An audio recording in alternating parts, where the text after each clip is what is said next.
මට පේන දුරින් ඉන්න මම මේ කතා කරනවත් ඇහෙනවා ඒක.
Buddhang saranang gacchami, dhammang saranang gacchami, sanghang saranang gacchami,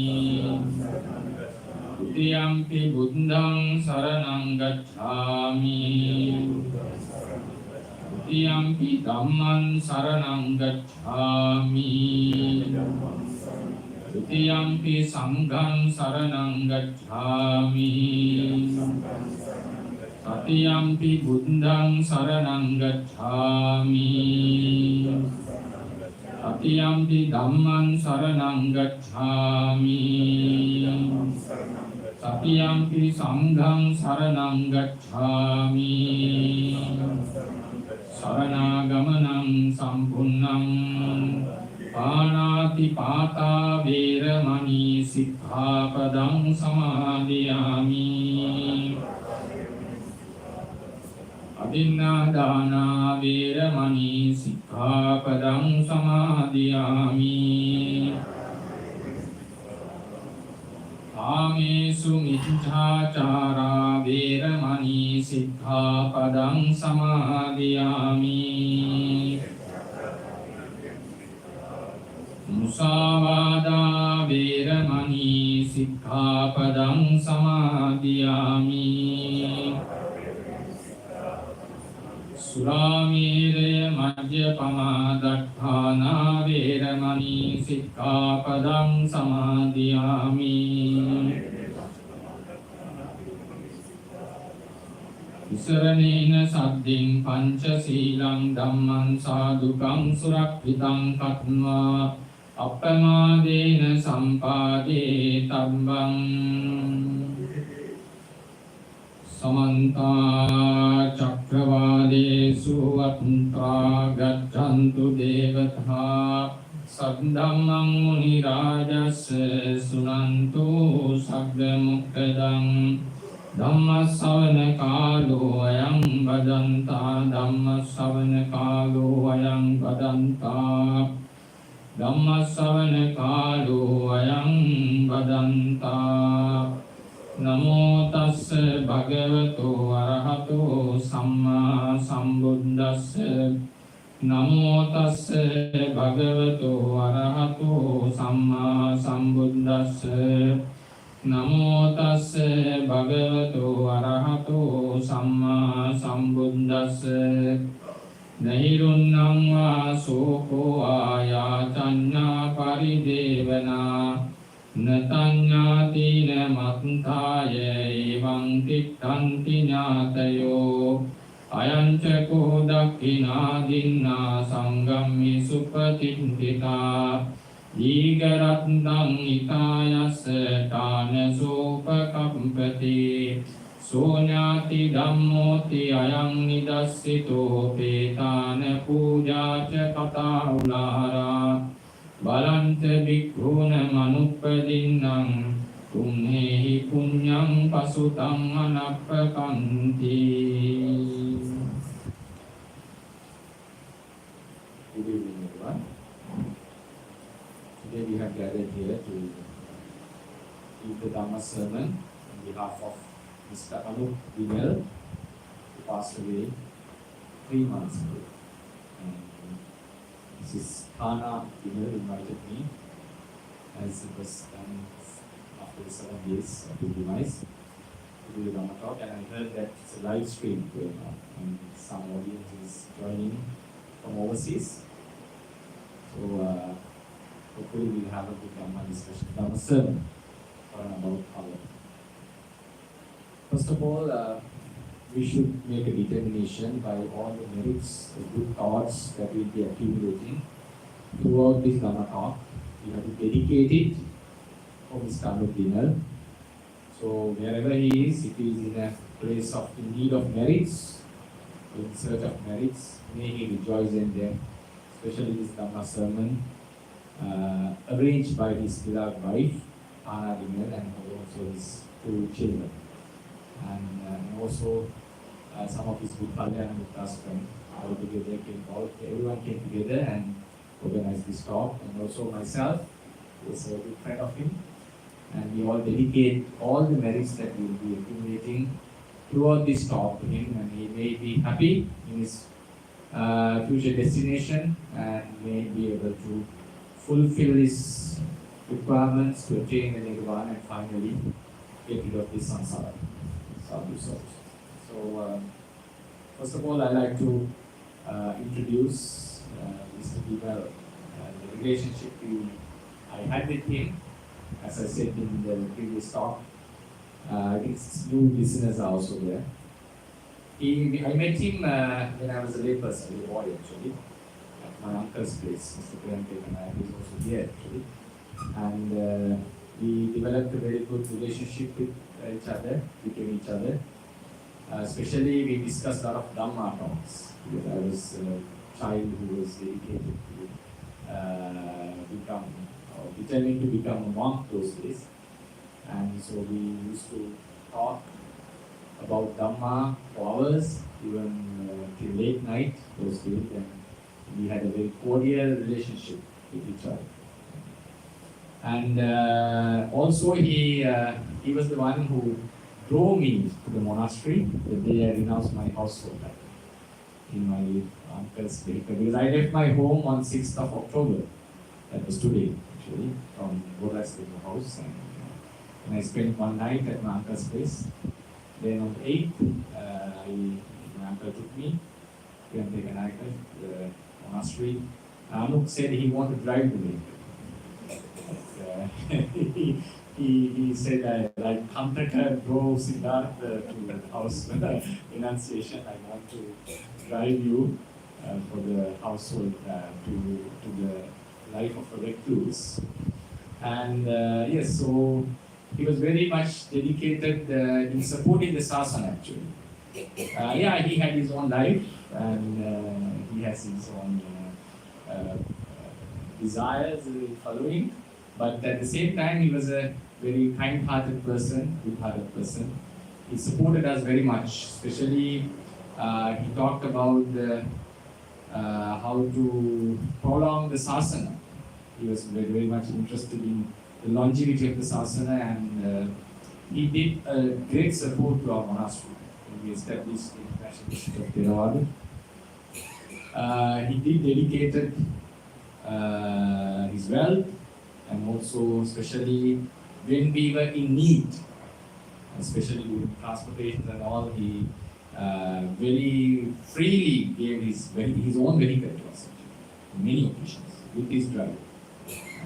He was driving with another vehicle while he dedicated his main jeep to us, so in many occasions. And he also visited us, and yes, so I'm happy to deliver this Dhamma talk on behalf of him, because whenever if he is in need of any merits, so all of us can accumulate good thoughts during this talk and dedicate it to himself. Then we also need to know why this talk is conducted. Normally, after someone dies, we share merits with the person according to our Buddhist culture on 4 occasions. First is during the funeral, while giving the Pansukule. I think most of you are aware of that, the Sri Lankans. At the ceremony, we conduct an event called Pansukule. Pansukule, the technical term is, Pansu refers to soil. Cooler, something which was heaped up on the soil. It refers to a cloth. Some monks in our sasana have a practice of wearing a cloth that was collected from, it was discarded on the ground, sometimes in channel grounds, which were used to wrap the corpse, dead bodies. Monks take them and clean them and use it as a robe after coloring, dyeing. We are not supposed to wear white clothes. We have a range of colors that we can use, not an exact color. So within that range, we dye the color of the robe and wear it.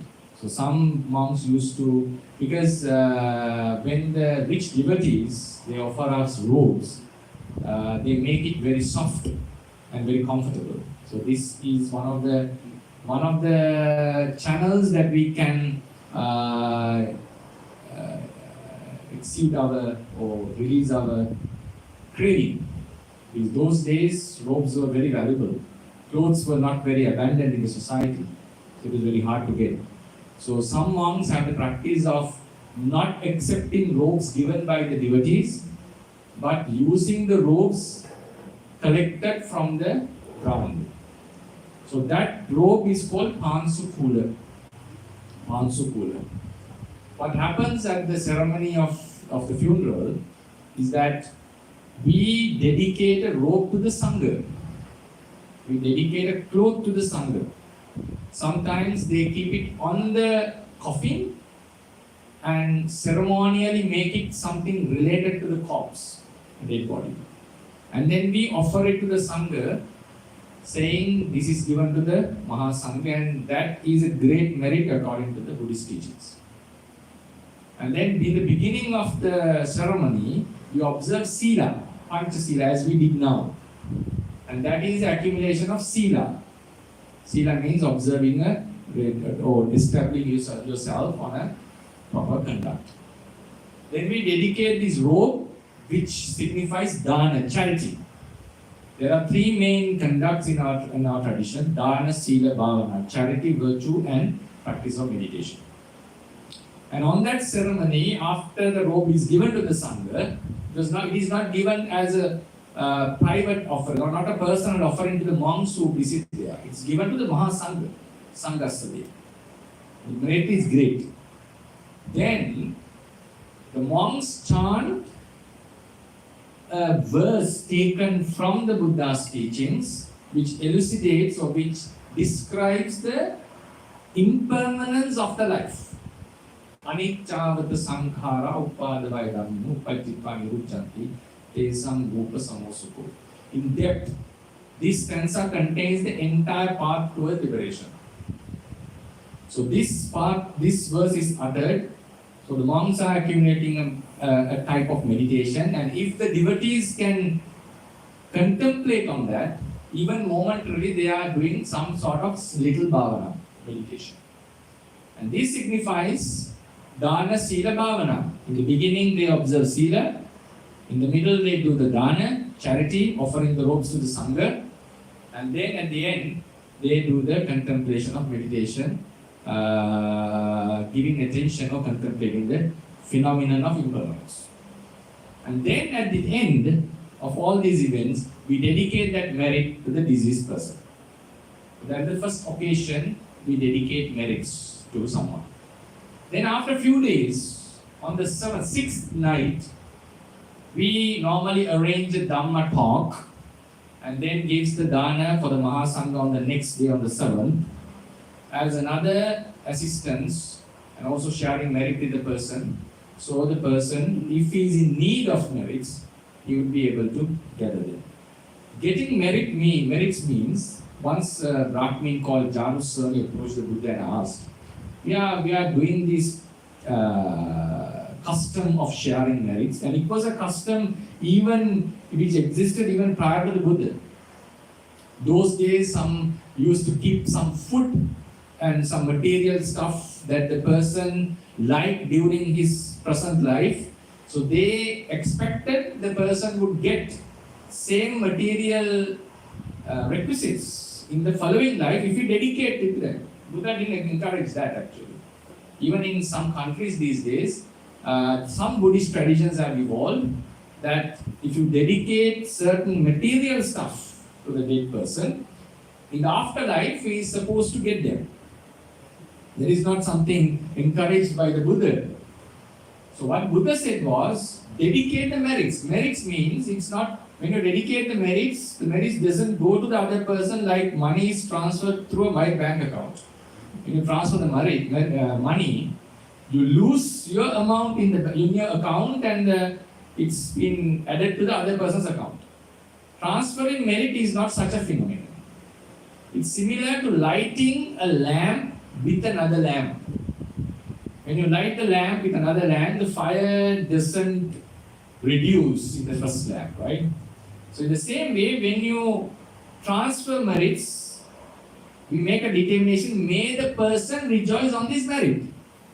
The other person who is waiting for that would say sadhu sadhu and rejoice merits in the afterlife.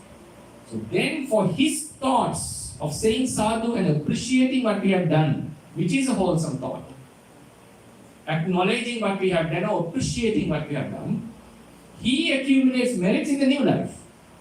If that person doesn't appreciate, he's not going to get the merits. That's the point here. So transferring merit is letting him to do a merits based on what we do. And then when the Brahmin asked, among the dead deceased ones, who would get and who would not get the merits? The Buddha said, if the person is born as a human being, he'll be in another womb and he'll be living his own life. He's not going to get the merits because he doesn't have the opportunity of rejoicing. He doesn't remember what is happening right now. If he's born as an animal, no, he will not get the opportunity. If he's born in the hell, no, he will not get that opportunity.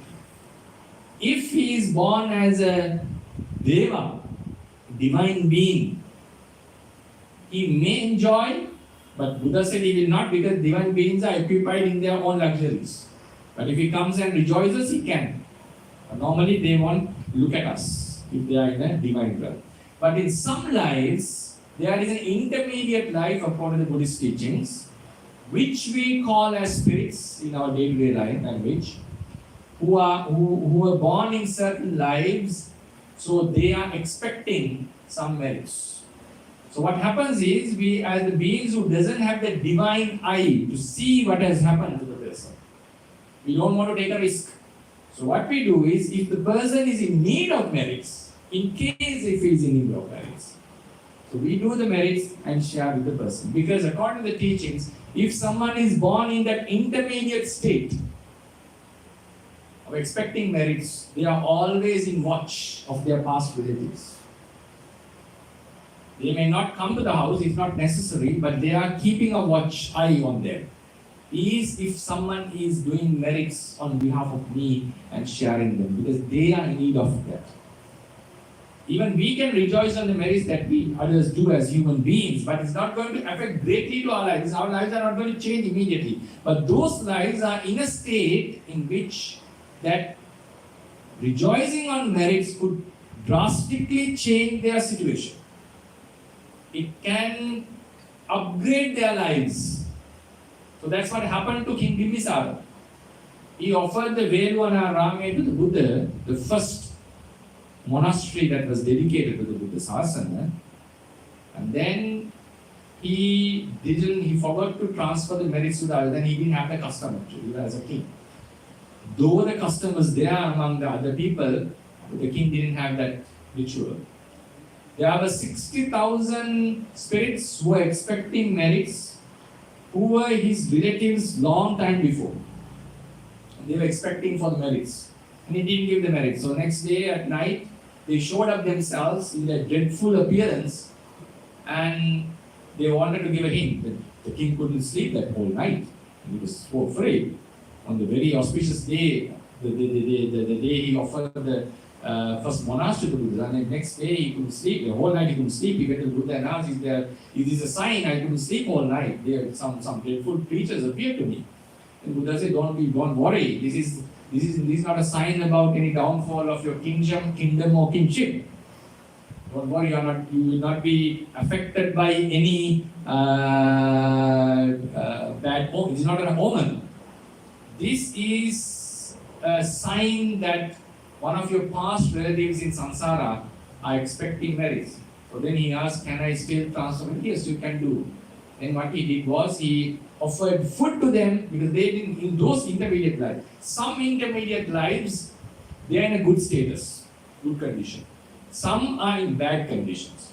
Some are in middle conditions. So we don't know. That is a very diverse life like the humans we have. So what happened was that Bimbisara, after starting from the offering of water, he dedicated every merit, each and every single act of merits to those beings, and on the spot they started to enjoy the benefits. And Buddha, with his psychic powers, made sure that he could see the changes that were happening to these beings. And that's the moment he introduced this custom of transferring merits under the Buddhist context. That's the gatha, the stanza I uttered in the beginning. He said, "Nahirunnamma sokowa yachanya paridevana nattam nyatina mattha evam tittanti nyatyo." Even you cry, you lament, you don't eat for days, there's nothing going to change their conditions in the following life. They are born based on their karma. One has to move forward with the life. Nothing is going to change. Your emotional downfall is not going to make them happy or going to make them sad. They are in a different state now. Nahirunnang masokova yachanya padenatan yatina mattha evam tittanti nadu. Ayanchako dakkina dinna sangam visupatitituta. King, my king, you offer to the sangha and made a donation.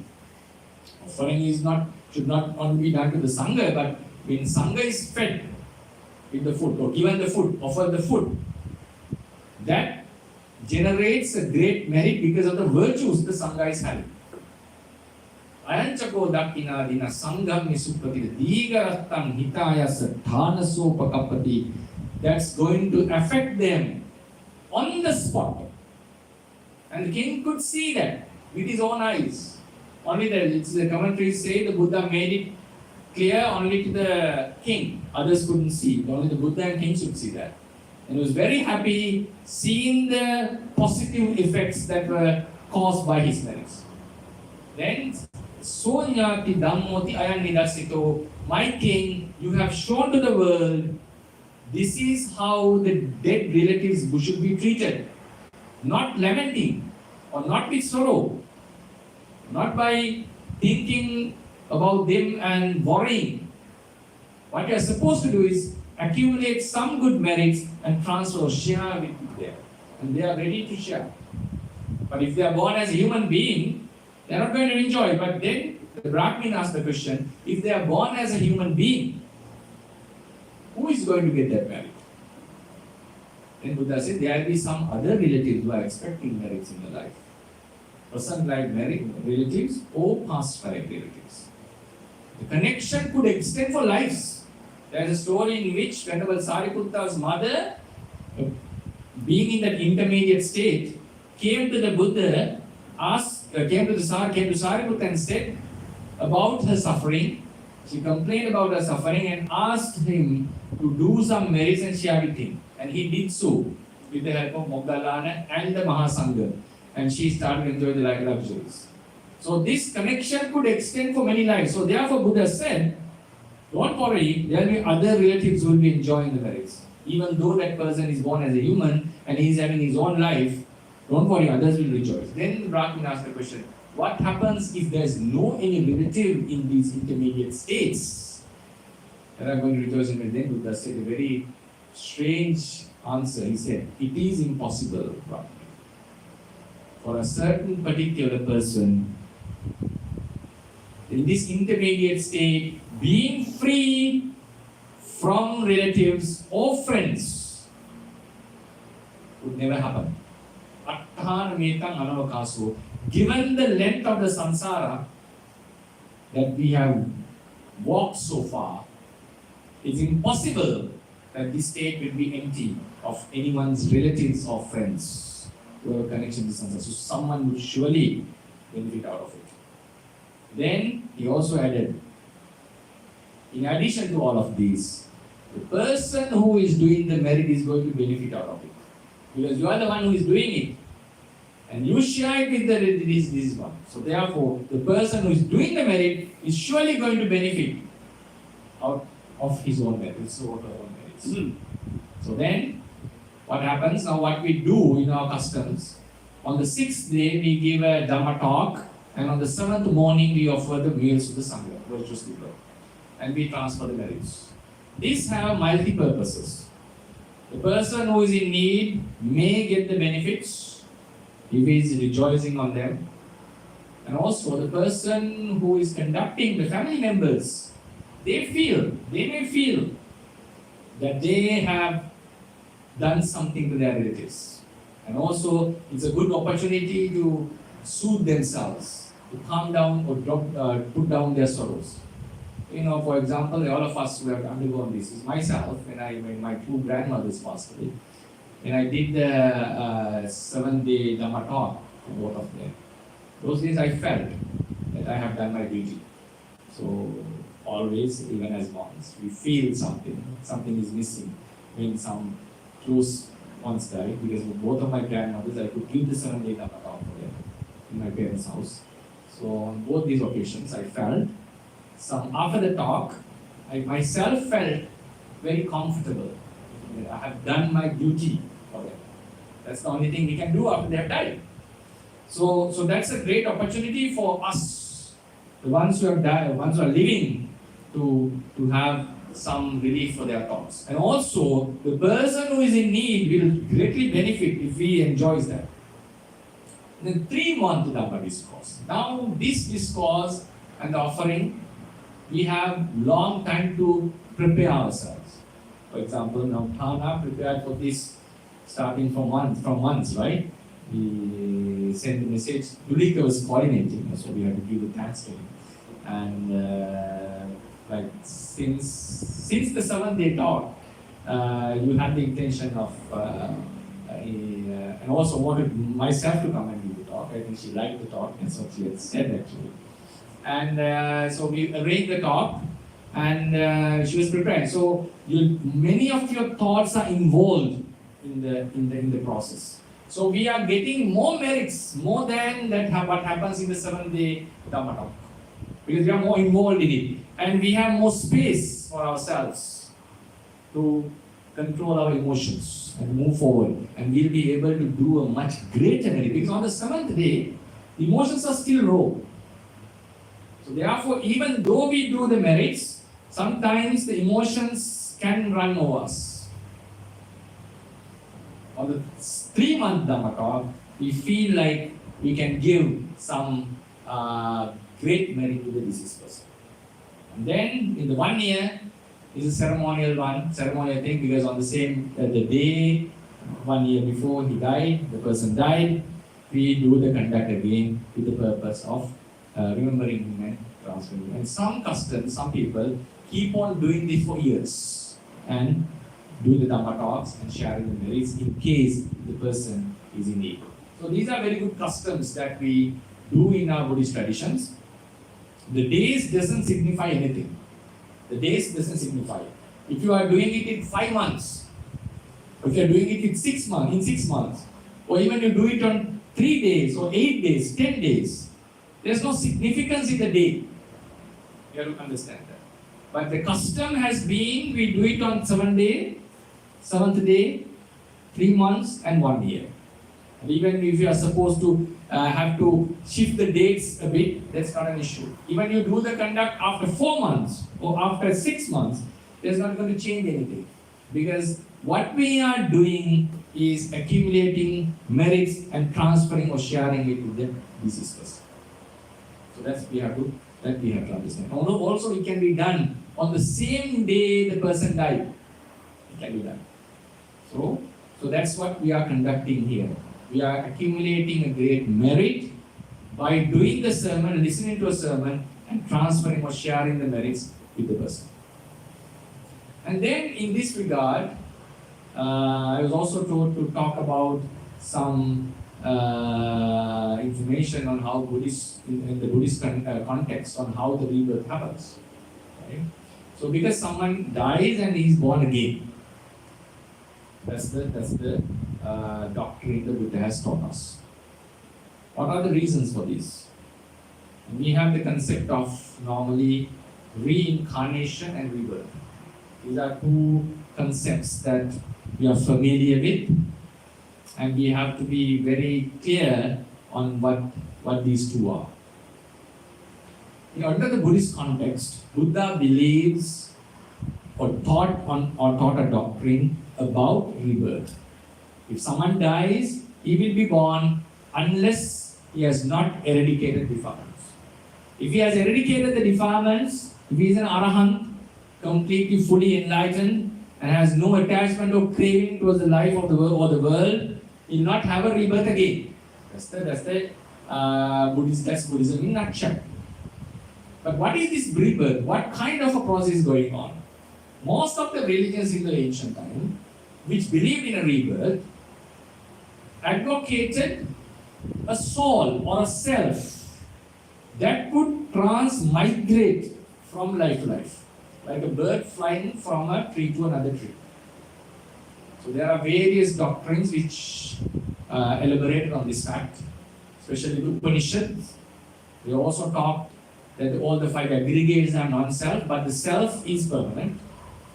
What they are talking is there is some kind of an element which acts as our core and which would not get destroyed at the death. Instead, it would fly or go to another realm or it would go into another body and it would start to live that life again, though the person forgets about the past life. That's the ordinary doctrine. The ones who advocated non-selfness, if there is no core self that could link this life with the next, the non-self doctrine, especially the science that we have today, is the non-self doctrine. We don't believe in a self. According to science, what we have is subatomic particles, right? Electrons, protons, neutrons, quarks, leptons, and the force-carrying particles, energies, dark matter. This is what we have in the entire universe. Standard model says there are 17 particles and the energy. And we have a dark matter, something which is not known, which is about 20% of the entire universe, 75%, and 70% of dark energy. That's all that we have. And this is the doctrine of non-selfness. It advocated. It is compatible with the Buddhism in that sense. It doesn't talk about the consciousness, that's a different case. But what happens is, when there is no self, there's no way you can link this life with another life. Almost every doctrine which advocates non-selfness it's a compound word. It's not an English word actually. Non-selfness, that's how the Buddhist scholars use this new word. The nature of not having a self, being empty of a self, non-selfness. If any doctrine advocates non-selfness, they would end up often not non-rebirth. Because if things are the components which came together to form this life. When they are separated at the death, even during the cremation or burial, somehow they get decomposed. So that's the end of the story. There cannot be a rebirth. I haven't gone through a philosophy other than Buddhism which advocates non-selfness at the same time rebirth. The ones who advocate rebirth are always inclined to self. Self makes this connection from life to life. So what you good deeds that you do will be carried by that soul. Everything will be ingrained in this self, which doesn't get destroyed and would transmigrate from life to life. If it gets destroyed, there is another doctrine called self-destruction. Destruction of the self, uchcheda ditti. At that time, that's the end of the story. Self will be destroyed. Or maybe it could migrate from life for a certain amount of lives, and in the end it will get destroyed in a particular realm.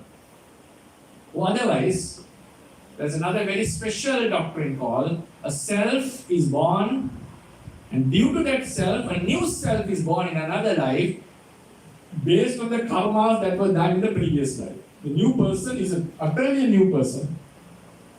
Identically, they are different.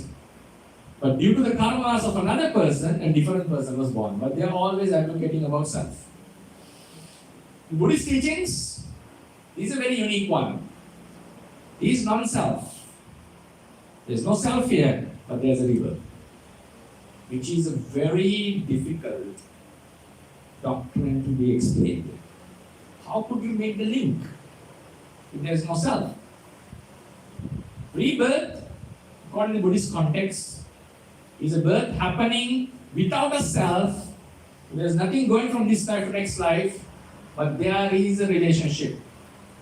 There is a relationship. One of the biggest questions people ask when we advocate non-selfness is, if there is no self, how could the rebirth happen? One question. And how could the karma be carried from life to life?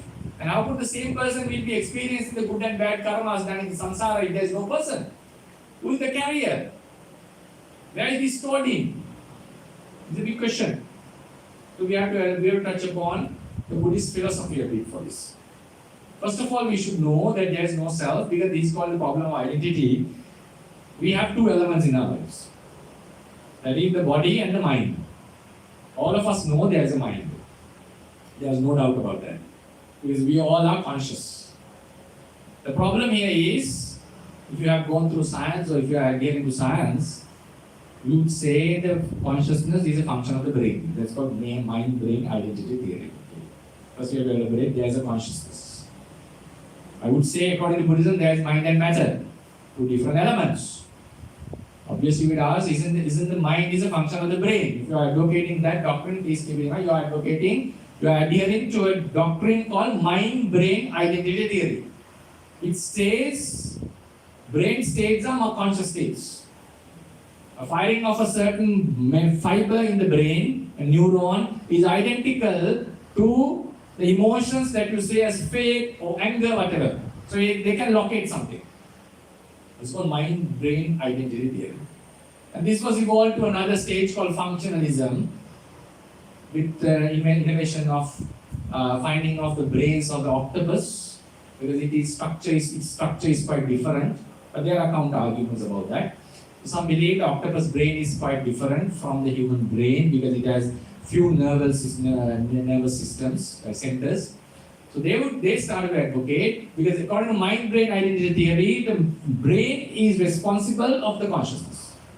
Function of brain is the function of consciousness. They are identical. That's called mind-brain identity theory. So according to them, there is nothing called consciousness. There is no element called consciousness. It is only physical. That's called physicalism. There's only matter here. Yes, there is a consciousness. That conscious awareness is a function of brain itself. We advocate there's a consciousness, but it's just a physical phenomenon. When I say there's mind and matter, these are obvious questions that people would ask. So we have to clarify this first before we go into the reincarnation or the rebirth. If you have to first say how there could be or should be two elements, then It was improved to another stage called functionalism. Functionalism means it doesn't need to be a brain made out of neurons. It could be any structure that can perform as a consciousness, and this strong AI was also introduced. So according to them, even a machine could be conscious, according to some scientists. It's not the belief of all scientists, please keep it in mind. Okay? Functionalism.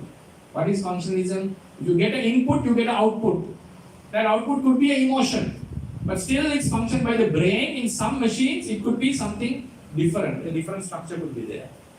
But it's based on the functions, not based on the material. Brain identity theory is based on the neurons. Neurons are the only possibility, only thing that could be conscious. According to functionalism, it's not only neuron, whatever which has that capacity could act as the consciousness. But all these two theories are lacking to explain the qualia. I think this word will be alien for most of you. Qualia means the subjective experience that you have with consciousness. Take an example of seeing the sunset or sunrise, early morning or evening. There's experience that you have. You feel it. When you have anger, could you express your anger complete to someone else? Or is it something that you feel? You cannot bring it into words completely, right? It's something that you feel. It's a subjective experience. The biggest question the scientists have here is, it's called the problem of de-consciousness. De-question, de-problem. How could material stuff be conscious to that? Could electron, proton or neutron, which are the subatomic particles, could they be conscious like that? 60% of the scientists and the philosophers believe it cannot be, because the characteristics are too different. The gap is too much. How could these material particles be conscious? Could they have emotions? There's a huge gap. This is called explanatory gap. This gap is found even in biology. You cannot explain evolution based on particles. The biggest problem they have is how could consciousness be explained with particles? They came up with another theory called epiphenomenalism, which advocated consciousness is a separate element. We have to acknowledge that consciousness is a separate element.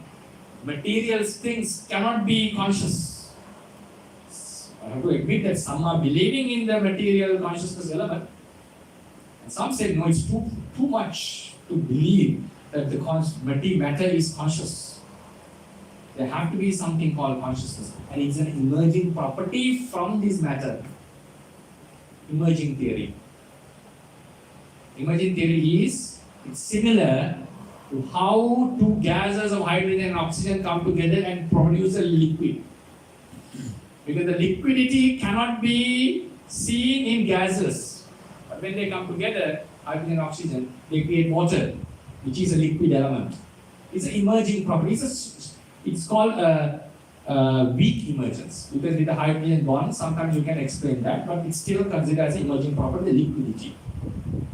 Emerging property means you find a reality which is a fundamental reality, or fundamental attributes are there which cannot be fully explained by its components. So they coined a very fancy term called emergence. Consciousness is emerging from the brain. It's not brain is conscious. Due to brain functions, consciousness come up. A new element coming up, and we'll never be able to explain how it happens. The same question comes. Would the particles be able to produce a consciousness which is a very complex element? So some doesn't believe in that, but some believes. Quite number believes. But as Buddhist monk, we don't believe in that. We think matter is too simple to create something called consciousness. There's another big problem in those two doctrines. These are the main doctrines. There are various doctrines, but you can summarize them into these three groups. Some says matter itself is conscious. Some says consciousness arises with matter, due to matter, emerging property. Epiphenomenalism is very close to property dualism, if someone is interested in philosophy. Then the dualism. There is a separate element called consciousness other than the matter, which is interdepending, interacting. But it's a separate element. If you say there is only matter, which is functioning as consciousness, or if consciousness is emerging out of matter, there's a huge problem in this. You cannot get out of determinism. You cannot get out of determinism. According to modern physics, every action of matter is determined by a prior action. So what happens is, brain needs a component of matter.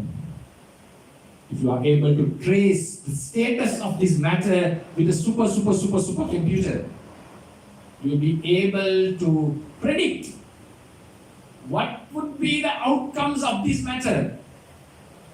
Even the matter is conscious, you'll be able to say what is going to happen, and you'll be able to say what kind of consciousness will emerge. It's a non-fact in physical world, physicalism theory. It's an established norm. It's not my idea. If it's only physical, everything was determined from the Big Bang. There's no way to get out of it. So only way to get out of determinism is to have a consciousness which is apart from the matter and which can interact with the matter. Matter can influence the consciousness, consciousness could influence the matter. That's the only way to get out of determinism.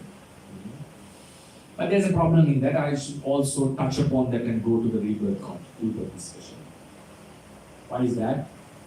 This question was asked by the Princess of Bohemia from René Descartes, where he advocated the consciousness or self which is non-material, which could influence the matter.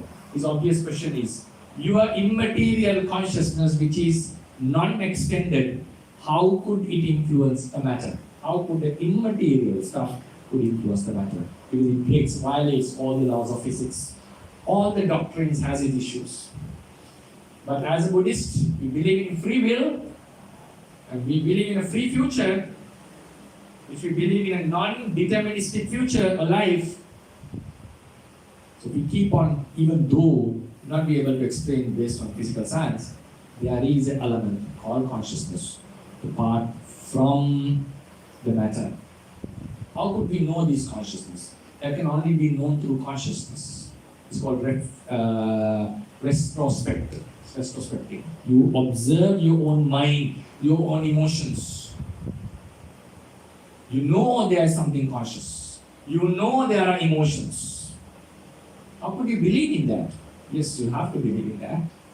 Because there is a one thought. Could you believe your own introspection and believe in the consciousness? I would say yes, you have to. Because there is one thought or one emotion that you cannot doubt. I don't know whether you have thought about it. Can you doubt your doubt?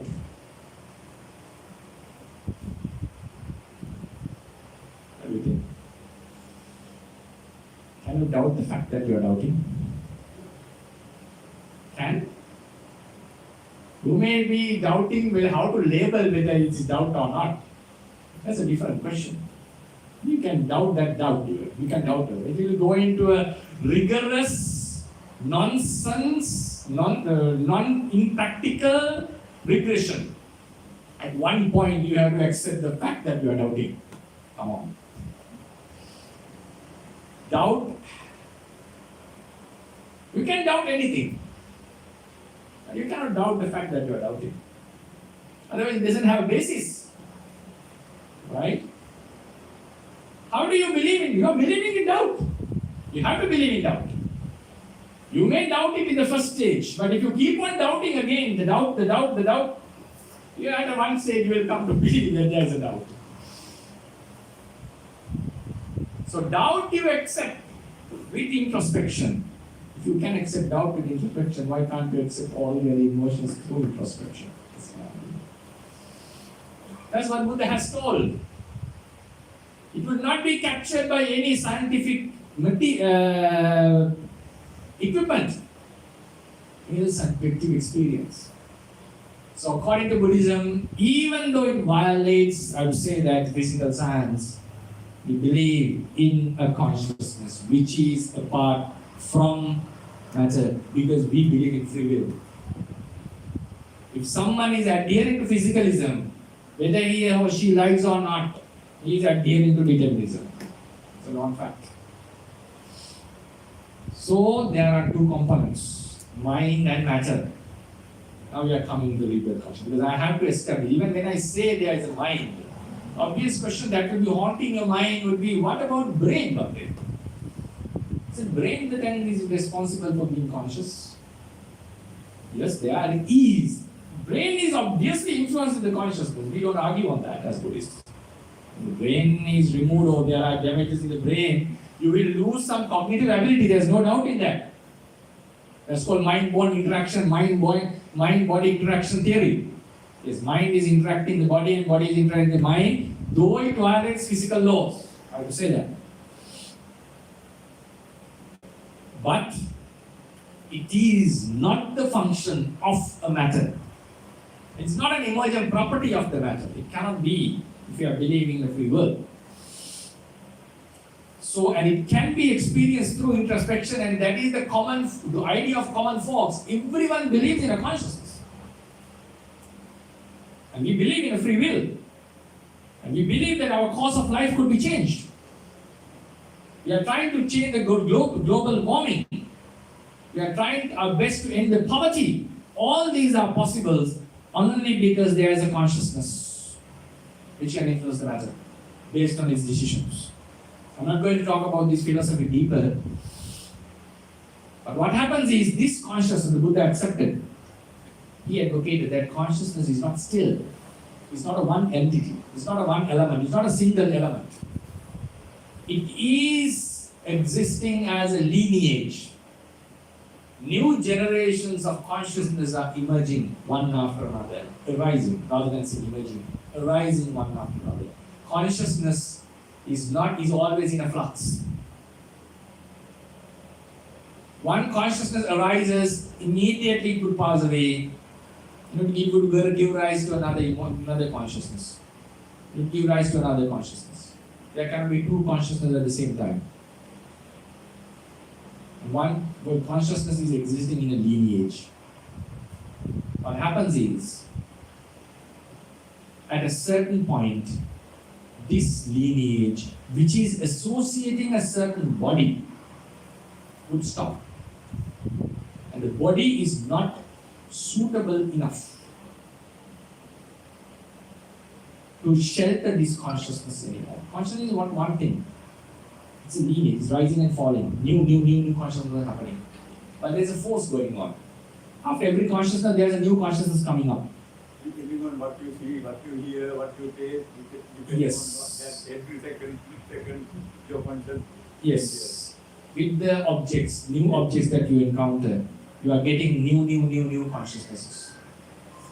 So what happens is, another significant portion that we play here, according to Buddhism, life is a production of mind and matter. It's a constitution of mind and matter. There are two different elements. And in the body itself, you cannot find a soul. That's obvious. You cannot call the hair the soul. You cannot call the eyes the soul. You cannot call the skin the soul, not the flesh, not the brain, not the heart. Nothing is a self. We are not ready to call it self because we have a concept. How to define the self? How do we define ourselves? A person who has a body, who could think, who has the capacities, who has emotions, sometimes get angry and sometimes very kind. Sometimes does foolish act, sometimes very wise. This is how we define ourselves, right? We are not going to define ourselves just to a part of a body. This is not my. This is a part of myself, but not the self. And could consciousness be self? Obviously, matter. It's very easy to understand. There's no part in the body that you can identify as the self. You could say it as a part of the self, but the self is apart from that part. When I say I have a car, you are not the car. Car belongs to you and you are different from that. When you say it's my body, it means body is one of my parts, but it's not myself. But when we go in front of the mirror and we feel that we are seeing ourselves. And if you locate and try to ask the question, which part is yourself in the body, you'll never be able to locate that. And then what about the mind? Isn't the mind the self? Seems like, but not. Surely not. Why is that? You have to still one mind. Think this question. When you are angry, I think all of us get angry time to time. It is not. Surely, as the picture has. The mosquito bites and you feel like, that's anger. Right? So, now then you still that moment. And you ask the question, is the angry mind itself? Asking the question, is it self means equalizing, okay? We are not saying it's part of myself. If you say it's part of myself, you are not identifying the self. In order to identify the self means they have to be equal, they have to be the same. Is the angry mind self? Are you ready to define yourself as the angry mind? No. Is the wise mind the self? We love to identify ourselves, but truly we know it's not the truth, right? We would say, no, these are parts of myself, but not the self. The lazy mind, to define yourself as the lazy mind, you'll be a lazy person. Energetic mind, we love to define ourselves, but we know it's not true. It's not the truth. Right? It's not myself. There's no consciousness that could be referred as the self. If each and every consciousness or emotion is not a self, this is the argument. If each and every consciousness alone is not the self, how could the gathering of these non-self consciousnesses be a self? Each part of the car is not the car. When they gather, we feel there is a car. No, argument is weak. I would say it's just the parts gathered, not the car. But the point? It's just the parts gathered. Then you can ask a very good question like, each part cannot drive you. You cannot drive each and single part. But when they are gathered, it functions. It has a function. It has a new function as a car. I agree with that. Performing a new function doesn't make the parts a car. One person cannot lift the table. But when two people gather, they lift it. The two people doesn't become one. But there's two people carrying the car. So each and every part is contributing to your drive. But that doesn't mean all the parts became one car. It's just still a gathering, bunch of parts, gathered in a certain particular manner. It's not a casual bundle of parts. They were gathered in a particular way so it could function as a car, function as a driving thing. The same way, each and every body part is not a self. When they gather, they don't create a self. They are still the parts, non-self parts gathered together. Each and every consciousness is not a self. How could their gathering be a self? Other than mind and matter, there's nothing. So according to Buddhism, there is no self. This problem is discussed in Western philosophy as the problem of identity. Problem of identity. So each and every component, mind and matter, pieces of material and the consciousness. Each and every consciousness, they are not self for teachers. Now we have to bring another philosophical point here in order to become a believer. It's very important. Which we call the karma. Which is beyond the apprehension of most of ordinary people. Karma. You can get rid of the doubt of karma on two occasions according to Buddhism. By developing a very high concentration, you will be able to see how karma functions. That's called Yatha Kammupaga Jnana. Jnana, wisdom of seeing the karma, which can be done only through higher concentration. There's another practice called insight meditation, vipassana meditation. At a stage, you will get rid of the doubts about the karma. These are the two stages that you will get the purity, or you will get free from the doubts. At the rate becoming a Sotapanna level, you will be completely free from the doubt. Till then, even how much we explain, there is a grain of doubt which will be haunting. I know that. Till you reach the Kanka Vitarana level, the doubt will be there. Even a person will reach the Kanka Vitarani, time to time the doubt can come if he is not practicing well. Now, what happens is, I'm not going to prove or go into very detail because time is running out. Mind and matter are two different elements and they are not one thing. There are many matter particles rising and falling. And then there are lots of conscious elements rising and falling as a lineage. But all of them are fueled or maintained by an invisible force called karma. The obvious question you can ask is, why do you bring the invisible force of karma? Why do you bring that? Is it necessary? Because in the 1980s, if my memory was correct, they ruled out a possibility called vitality. Because in science, there was an early doctrine. They distinguish carbonic elements from non-carbonic elements, organic, inorganic. All the organic elements, living elements, some believe there is a mysterious element called vitality which gives the life. Non-organic elements doesn't have the vitality. And in these early ages of 90s or 90s or 19th century or 18th century, one scientist was able to produce an organic element out of non-organic elements, inorganic elements. So they ruled out the possibility of vitality. It's not about this point, what we are on. When you adhere to a consciousness, we see a huge array of differences between creatures and the humans in the nature of the consciousness. That's the point here. Forget about the physical features. I may not be able to accept that karma is playing a role. One would say genetics are playing a role. Or some would say food is playing a role. But we have to keep it in mind. There's something called random mutation.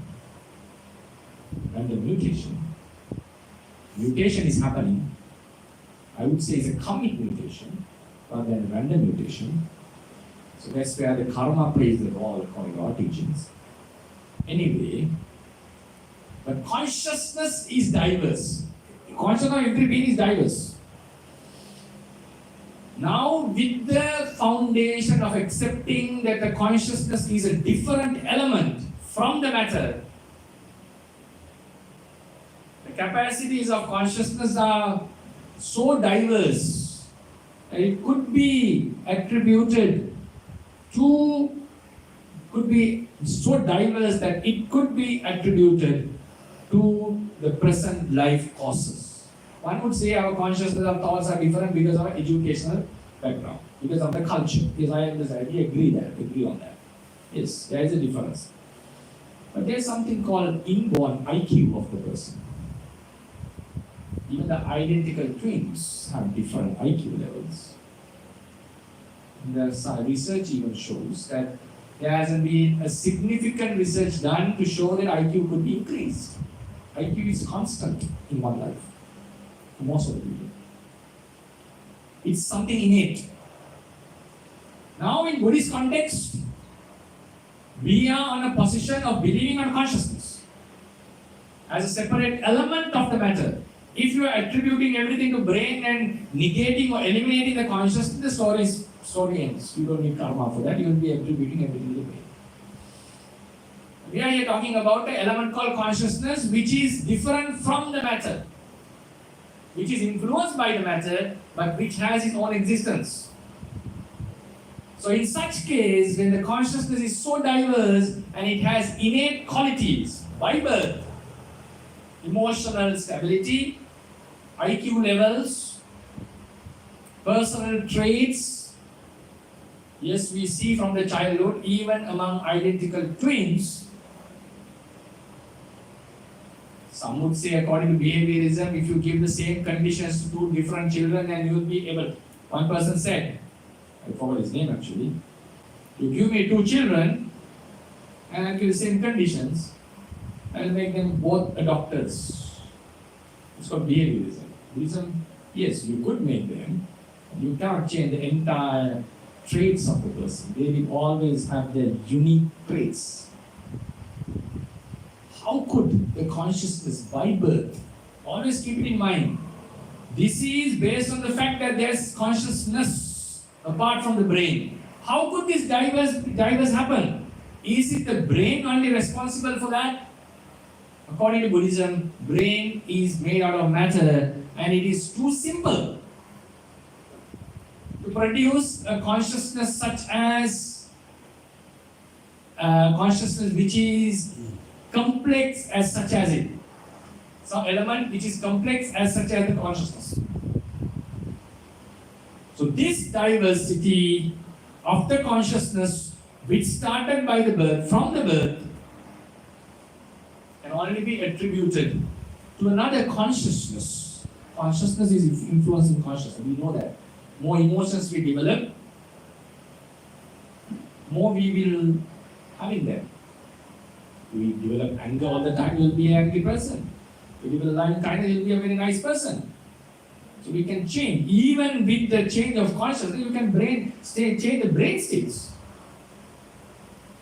So therefore, if only is brain, who is making the decision? Is the brain making the decision to change the brain? Come on. Let me be practical on this. So there's a consciousness which is influencing the mind, which is influencing the body. And consciousness is influenced by another consciousness. We can see it in our day-to-day lives. And how could a consciousness by birth be in a certain state which possesses certain traits and characteristics? Is it random? Nothing in the world is random other than in the quantum level. Give me an example of randomism. No, nothing is random. Even the lottery, Shanida Vasana, is not random, it's based on physics. How the ball comes up. If you're smart enough to know, when they start the machine, when the time is not going to stop, machine would be able to say which ball is coming out. That's physics. Quantum relativism, no, there's nothing called randomness. So how could this consciousness be so complex, so diverse in beings? Could it be matter? A Buddhist yogi would say no, matter cannot be responsible for such a diversity. It has to be another consciousness. If this difference was innate from the first consciousness by birth, the only possibility, only reason for this diversity has to be another consciousness prior to this life. That's how a yogi overcomes the doubt. First, he has to know mind and matter very clearly, and you contemplate and make it clear. It's done with meditation. And then when you contemplate about the diversity, and you come at a stage, you overcome the doubt about rebirth and starts to, not to believe, starts to understand. You can call it a belief, no problem, that there has to be another consciousness prior to this first consciousness in our life. It's called diagnosis of exclusion. You exclude all the other possibilities that would make this consciousness very diverse, or which to make it have a certain status. All of us have different status of our consciousness. It can be increased and decreased within one life, but with a limitation. That limitation was innate. by the birth. And it's not everything is determined by karma, you can go up and down. But who was responsible for this diversity? If everything is cause and effect, there has to be a cause in the previous life of another consciousness which has influenced this. And out of all the mental traits that could influence, I'm not going to detail because time is up. The yogi understands it has to be the volition, the intention, chetana, which we call karma. Karma is responsible. What the Buddha has told is, even though the consciousness is not self, it rises and passes away, this chetana, actions that we do, a certain energy remains in our mind stream. It's not difficult to believe in energy storing up. Seen in physical world. It's just a mental energy. Mental energy is stored. Why is it stored? Because we have a training to live. Ignorance is there, we think the world and life is good. So energy is stored. What happens is, this energy of karma is giving a new rebirth, creating a new consciousness in my life. It's a production of karma. But consciousness keeps on coming, but at certain stages, new consciousnesses can come up without the influence of karma. But the basic consciousness that we are getting all the time is produced by the karma. That's the point here. That's the consciousness that we get while we are asleep. It's called Bhavanga Chitta. It's produced by the karma. And that Bhavanga Chitta stops temporarily, and we see, hear things with other different consciousnesses which are emerging, by which we do new karmas, new activities, and we fall back to the Bhavanga stream again. That Bhavanga stream, the basic consciousness which acts as the basis in our life, is produced by one single karma done in the past lives. One of the past lives. Doesn't need to be the immediate past life. And that karma, now think about this karma, that was a temporal karma. Karma was an activity, act. You donate something, you kill animal, these are good and bad acts. And they are temporal acts. You're not going to donate all that. You gave the donation, that's done. This Dhamma talk, you had many thoughts, good thoughts, and after that it's gone, it's finished. You had a beginning, middle and end. It's just that karma is an action. So action is impermanent, it's temporal.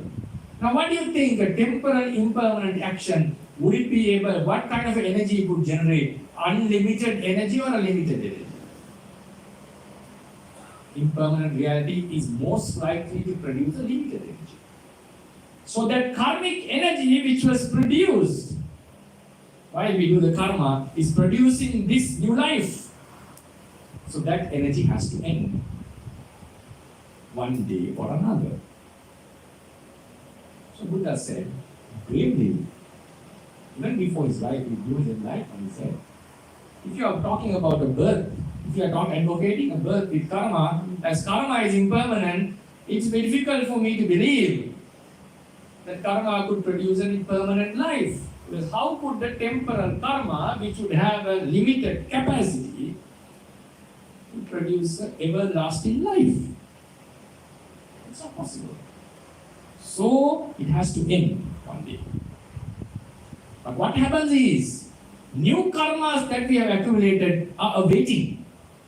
It's a mechanism going on. Who pushes this karma front? It's the craving itself. Craving is the goal, the drive to get more and more lives, to continue living. We have seen objects with our eyes for 40, 30, 50 years, right? But we never felt it's enough, right? And we will never feel it's enough. That's the nature of craving. You cannot never satisfy it. And one can argue, you have seen the whole world now, it's better not to have eyes. Come on, do this. You want. You want to live, you want to hear, you want to enjoy the life. And it's never can be satisfied. Even if you have the best cuisine in the world today, tomorrow, when you get hungry, it's a different case, right? That cuisine is not going to quench your hunger. You will want to have it again. It's like craving, fulfilling craving is filling a basket without water. Putting firewood into fire. How much you put? Fire will never say enough. Okay? So likewise, a craving anger drives you. So this new karmas will get the opportunity, and with this new karma, new consciousness will be born. No consciousness came from this life to next life. The consciousness is rising and falling, is acting as a stream, and then when the new karma comes, it produces a new life, new life, and that will, as long as the karma's energy is there, that consciousness will keep on going. A new consciousness in between will happen, with which we enjoy the world. But in the end, when that energy finishes, that stream finishes. A new karma gets another opportunity. So this is called rebirth. It's not a reincarnation. In reincarnation, the soul is going from life to life.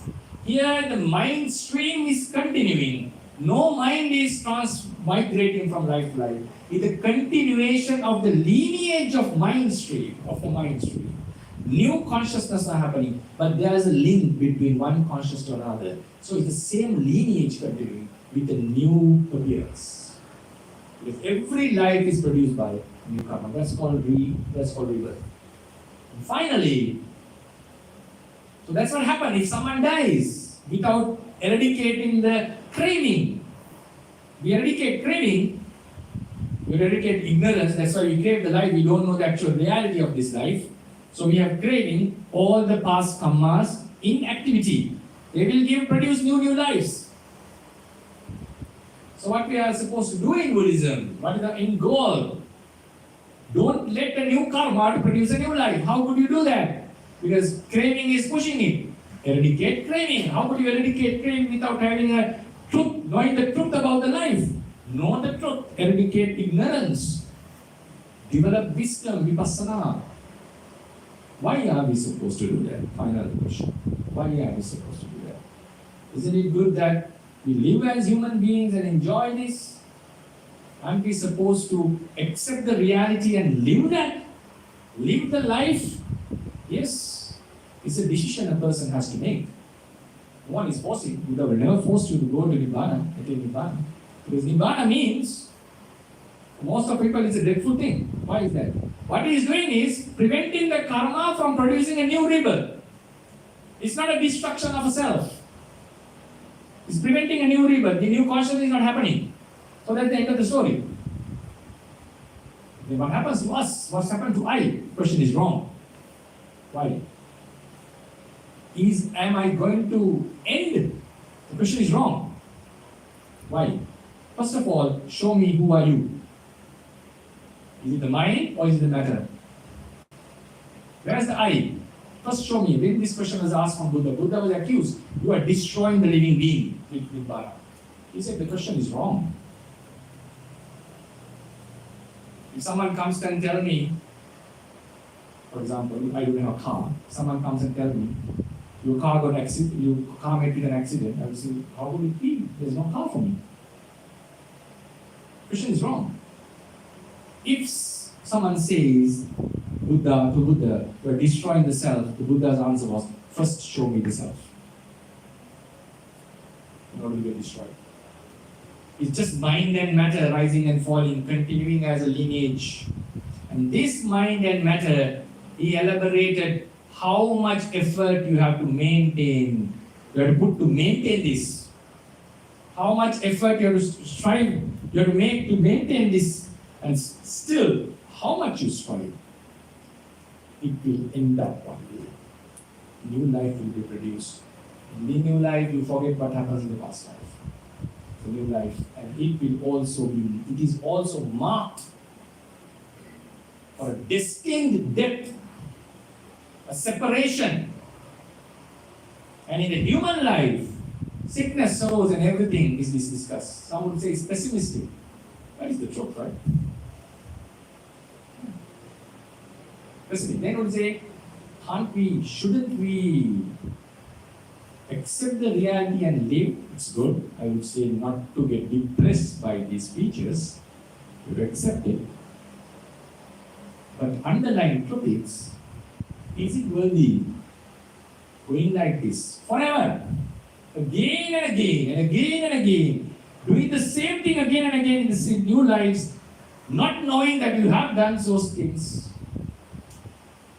Is it worthy going like this and repeatedly dying? And it's not everyone is going to get a peaceful death in every life. Strategies are going to fall. Is it worthy? If someone says it's worthy, yes, it's up to them to walk in the samsara. If someone feels it's very personal actually. How much we preach, some would still say, no, I would like to give it a try.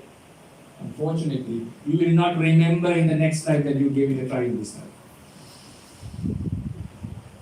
Right?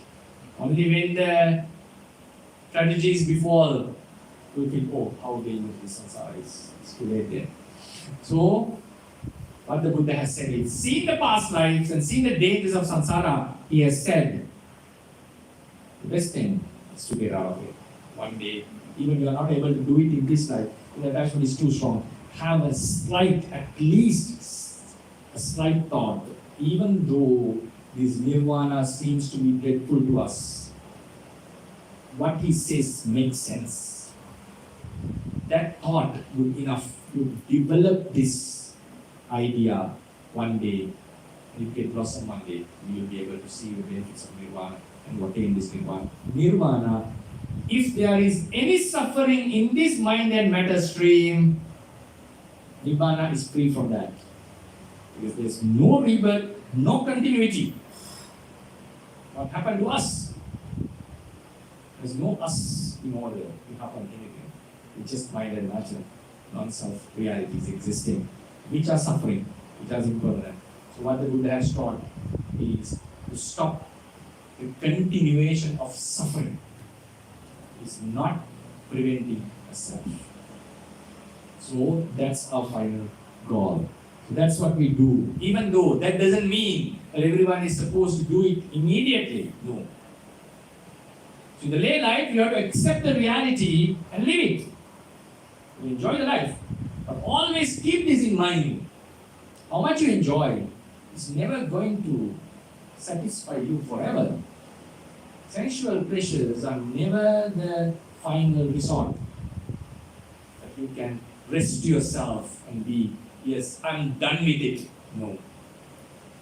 Then you will have the desire to do new. And it's not never going to end. Don't worry, it's not never going to end in this life. Never going to end in future lives. It will keep on continuing. So the Buddha's advice, he's a person who gave up kinship. He's a person who was very handsome, but 32 body parts of a man, who had a very beautiful wife, a good son. Father was awaiting to give him the kinship. People were delighted to be ruled by him. Bimbisara offered him the Magadhan kingdom, which was the most powerful kingdom in those days. He renounced all of that. Why was that? And he advocated this. It's because even being the king, you'll never be satisfied with what you get. And if you are being born again, it's all of a matter of fact. If you are not believing in rebirth, this talk doesn't make sense. That's why I have to bring information to say that there's a rebirth. That's how we explain it. It's up to you to believe it or not. But if there is a rebirth, and if there is no self, if only mind and matter exists, think about what would be the final resort.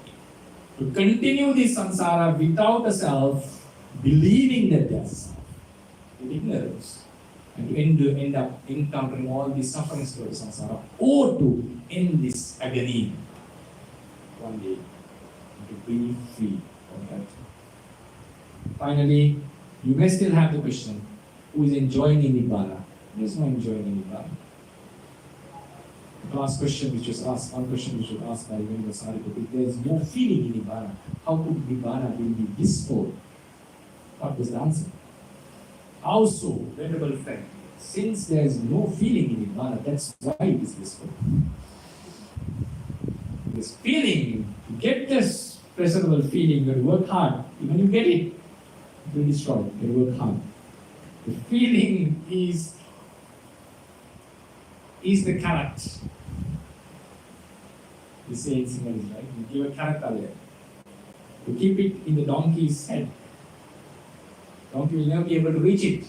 But he's walking to catch it. He's walking. Feeling will be the temptation. Feeling creates all these problems. Since there is no feeling in Nibbana, that's why we love peace. It's a peace state which is devoid of Nama and Rupa, which are non-self and which are believed to be self.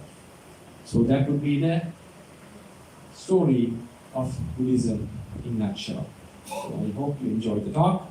And with this, while giving this talk, I hope lots of insightful thoughts came in you, and they are considered as wholesome in our tradition. So those thoughts can be dedicated to Mr. Anup Dhagal. He is awaiting any merit, and he liked these talks very much. I'm happy that on behalf of him I could give such talk. He would talk nights and nights about these kind of talks. Yeah, whether he could live up to that standards fully or not, that's a different case, right? But still he had that dream in him. It was a dream. You could see his spouting. I could see that. Telling it my personal experiences. So then, we hope this merit he'll rejoice on all these merits wherever he is, and if he's not listening to them, may the Devas inform this to him, and may rejoice on the merits of the Dhamma talk given by his old friend, and also the Dhamma talk arranged by his beloved wife Tana Dimel, and also his children and the friends. So may he be happy, may he be free from agony, may he live long in all the lives in in samsara, and finally attain his wish of nirvana one day soon, with the help of good Kalyan Mitra. Sadhu, sadhu, sadhu. And also wish all the best to Tana Dimel. Yes, you have done well and for this time, and happy to see that you are moving forward and arrange this Dhamma talk, and maybe be able to overcome all the hardship. I know it's very difficult when a close one passes away, and be able to overcome this and move forward and be successful in all your mundane and spiritual activities in your life. And all the children of Nibbana, may they be able to overcome this sorrow soon and move forward and be example to the country or the society, and achieve all your aspirations, spiritual and mundane. And also wish all the best to the ones who organized the talk, especially to Mr. Budika and all the friends of Mr. Anuk, that may they be successful in their mundane and spiritual activities in this life, the lives to come, and finally attain the Nirvana. And also we dedicate this marriage to all the deceased beings of all of you, of the relatives. May they enjoy this merit and be free from the agonies if they are in agony, and may their happiness enhances, and may they finally attain the Nirvana.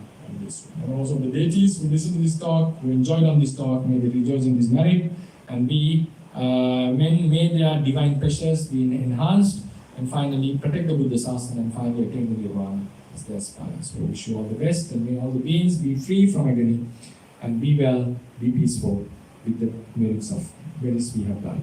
So we shall recite the gathas and transfer merits to Mr. Anup Dhagal and all the deities. Idambo nyati nang hotu sukita hantu nyatayo. Idambo nyati nang hotu sukita hantu nyatayo. Idambo nyati nang hotu sukita hantu nyatayo. Akasatha jadumanta deva naga mahindika. Punyantang anumoditva chiram rakkantu sambuddha sasana. Akasatha jadumanta deva naga mahindika. Punyantang anumoditva chiram rakkantu sambuddha desana. Akasatha jadumanta deva naga mahindika. Punyantang anumoditva chiram rakkantu sambuddha sāvakam. Chiram rakkantu tvam sada imina punya kammena mame bala samagamo satan samagamo hotu yava nibbana pattiya imina punya kammena mame bala samagamo satan samagamo hotu yava nibbana pattiya imina punya kammena mame bala samagamo satan samagamo hotu yava nibbana pattiya idam me punya kammang asavakkayavang hotu idam me punya kammang asavakkayavang hotu idam me punya kammang asavakkayavang hotu sabba dukkha pamun blessings. May you keep on worshiping. Sabbhetiyo vajjantu sabbharogo vinassato mate bhavatvantarayo sukhe digayuko bhava abhivadana silissa nityam buddhapachayino චත්තාරෝ ධම්මා වඩ්ඩන්ති ආයුවන්නෝ සුඛං බලං ආයුරාරෝග්‍ය සම්පත්ති සග්ග සම්පත්ති මේවච අතෝ නිබ්බාන සම්පත්ති විනිනාතේ සමිජ්ජතු.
Jatuh ya. Pulang.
They speak good English.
Dia kata pulang.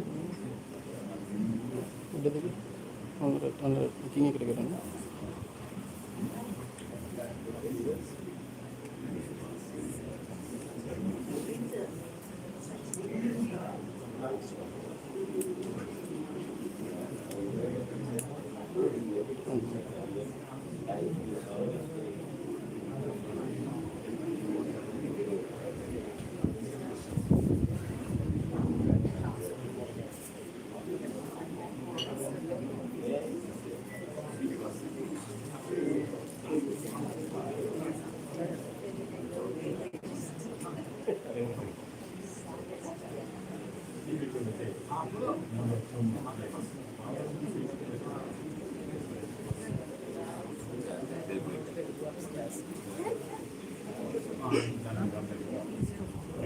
There's one down.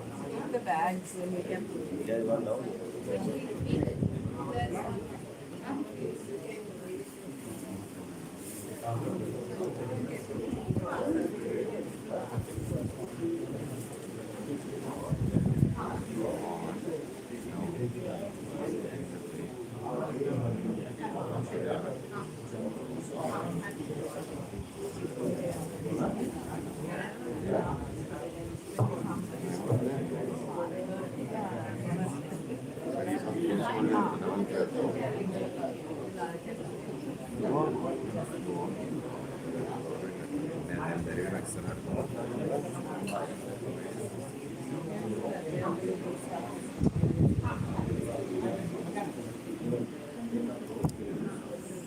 Stop ano na lang kaya no.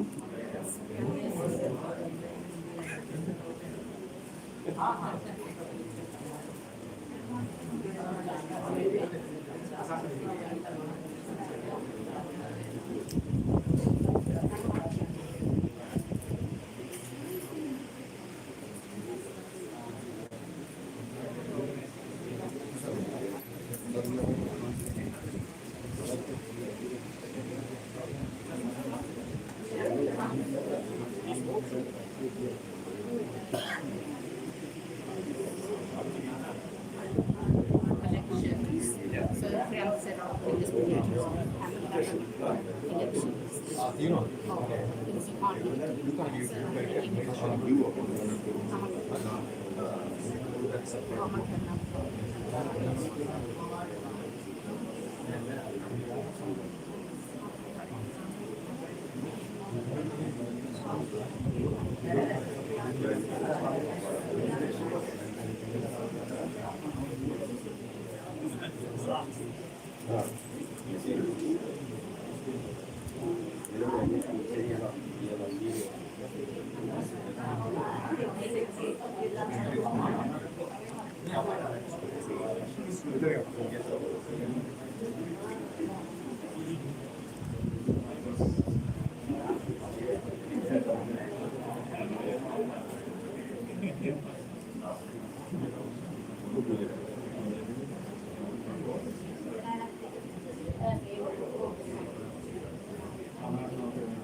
It's on.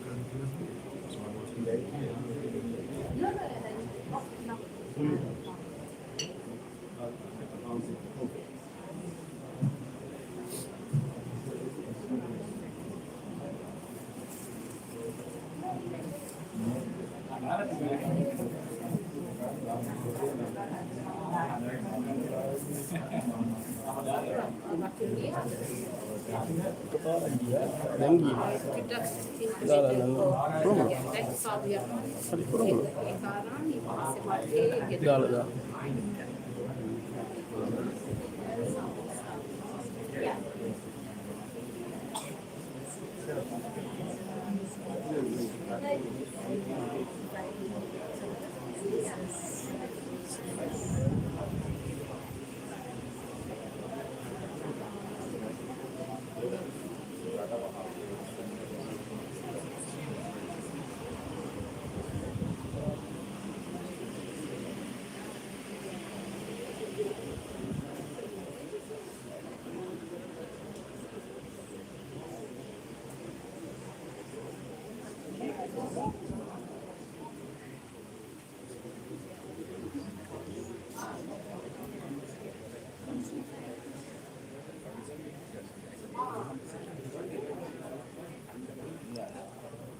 issue, the real issue, the crux of it.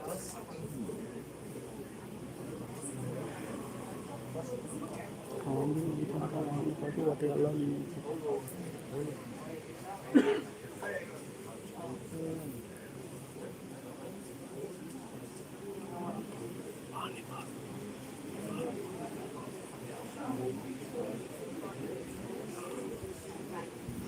berdiri anak Allah itu.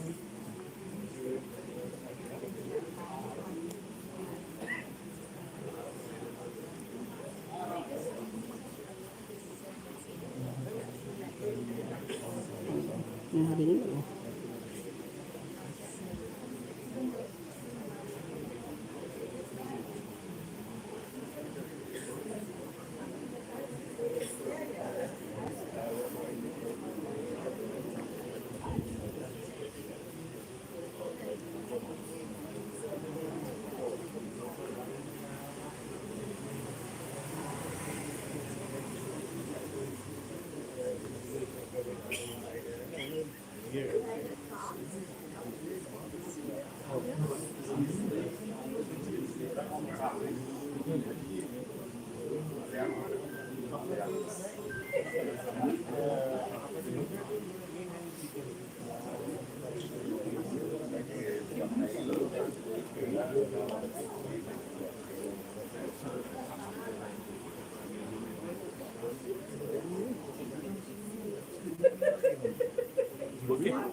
He's coming.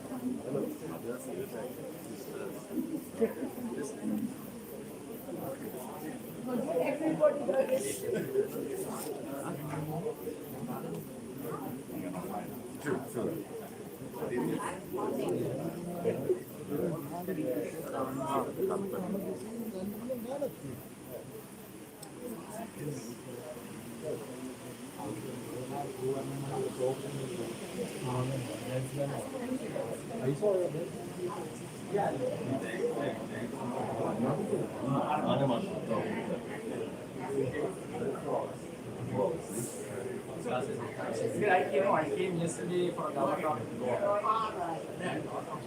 long talk. I took press leave for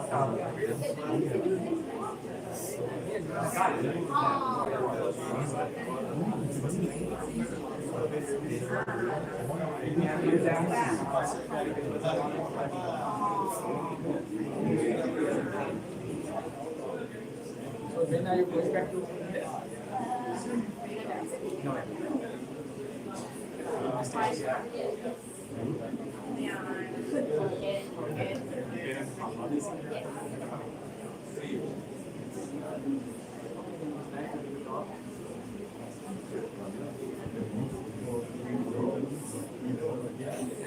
But that's giving me a lecture. And we say?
Layu flag di kita tuh kan, layu flag di kita tuh kan, ini nyata nih.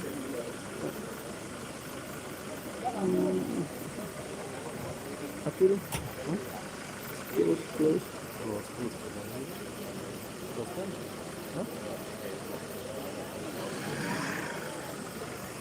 Oh, are you to want to? Okay. Yes.